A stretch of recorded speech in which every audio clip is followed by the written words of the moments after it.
디레버리징 챕터 13 2023년 전망과 한국 사회. 이러한 영향으로 서울 및 수도권은 파산 및 경매공화국으로 진행될 것이며 기업의 대규모 부실 사태 처리 방안이 공론화되게 될 것이다. 신용불량자 300만 시대에 대한 대책, 보험사 파산설과 특별법에 대한 여론화, 증권사 부실화, 공적자금 대규모 증액 등 부실 보험사와 증권사에 대한 해결 방안이 주를 이룰 것으로 예상된다. 이에 따라 2023년을 관통하는 키워드로는 대법원 경매, 온비드, 신탁사 공매 등이 떠오를 것이다. 한국은 이제 초양극화 시대에 살고 있다.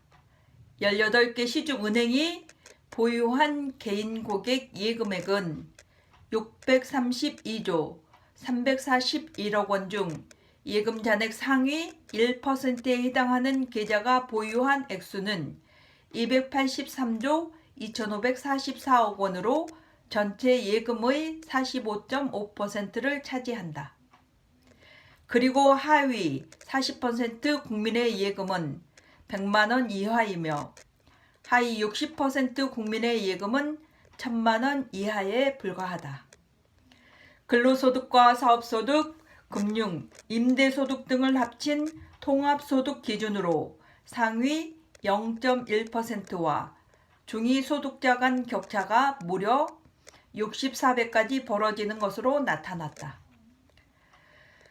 통합소득 상위 0.1% 소득자의 평균 소득은 2012년 11억 8,499만 원에서 2017년 14억 7,402만 원으로 늘어나고 있는 상태이다.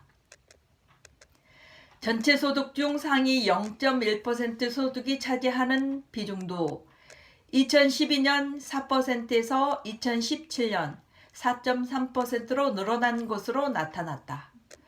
소득 양극화의 심화를 보여주는 결과다. 상위 1%로 범위를 넓혀보면 해당 구간 소득자의 평균 소득은 3억 9,051만 원으로 중위 소득자의 17배였다. 지난 2012년 상위 1% 소득자의 평균 소득은 3억 2,179만 원이었다. 상위 1%에 속하는 기업과 개인들이 불로소득으로 부를 축적하고 있는 것이다. 아이러니한 것은 30% 이상의 기업이 좀비 기업인 반면 40% 이상의 주 기업 집단은 5대 재벌가의 소유인 독특한 기업 구조를 이루고 있다는 것이다. 이로 인해 법인으로부터 개인에 이르기까지 초양극화 수준의 격차가 벌어지고 있다는 것이다. 한국 가계의 근본적인 부의 변화는 어디에서 출발하는가? 아마도 토지시장에 그 원인이 있을 것이다. 1967년 기준으로 강남의 땅값이 평균 14만 배 가격 상승을 기록한 결과로 본다면 1% 토지 소유주는 40년간 얼마만큼의 불로소득을 가져갔을 것인가? 기업이나 개인이나 대부분의 부의 원천이 어디 있는지를 알고 보면 사회의 현실과 마주할 수 있을 것이다. 지난 40년간 토지로 인한 불로소득 6,700조 원 중 5,500조 원을 상위 10%가 챙겼다. 토지 소유는 편중될 수밖에 없어 불로소득 역시 소수에 집중되었다.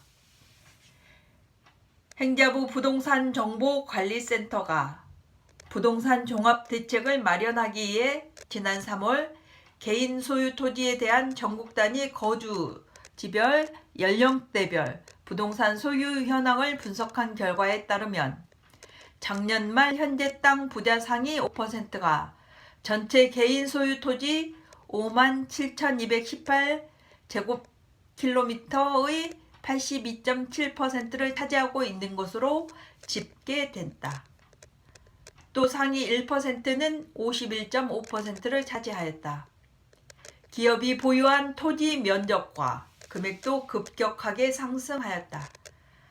가액 기준 2004년 330조 원이었던 법인 소유 토지 가격은 2016년 1268조 원으로 2.8배 상승했다.